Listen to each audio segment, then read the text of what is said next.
We continue to grapple with the fact that a Coloradan grappled with a mountain lion and managed to survive. Story made national news yesterday. That man's now out of the hospital, recovering from his injuries, asking to stay private for now. A man named David Niels knows more about the big cats than most because he studied mountain lions in northern Colorado for more than a decade. He puts cameras out in the wild. These are some of his videos. Some of the cameras, in fact, are just a few miles from where Monday's attack happened west of Fort Collins. We believe that the attack earlier this week involved a juvenile mountain lion, similar to the one that you see here.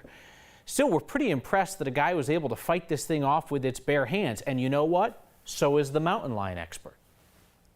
Unbelievable. I don't know of another trail runner in the United States that has been able to kill a mountain lion without, I mean, it's an amazing story. I think most people probably would have died. But it's unfortunate that the mountain lion died in this situation.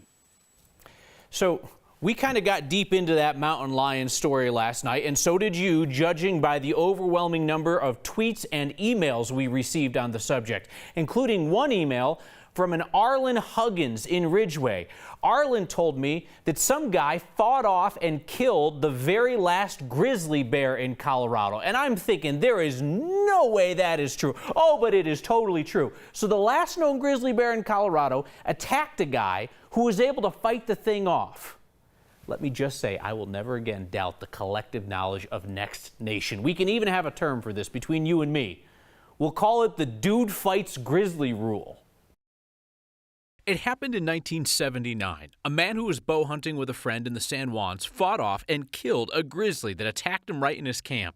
That was the last known grizzly bear in Colorado. The elk hunter was up higher up the river drainage and spooked the bear, which came down into camp and mauled Ed Wiseman. Ed fought back with the only weapon he had.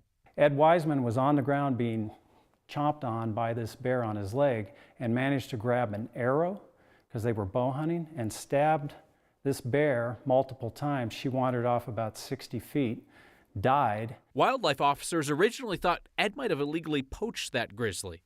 They investigated, even gave him a polygraph, but they decided his story was true. State wildlife workers think that was indeed Colorado's last grizzly in 1979 because they hadn't laid eyes on one since the 1950s. That bear's skull is on display currently at the Denver Museum of Nature and Science. How about that?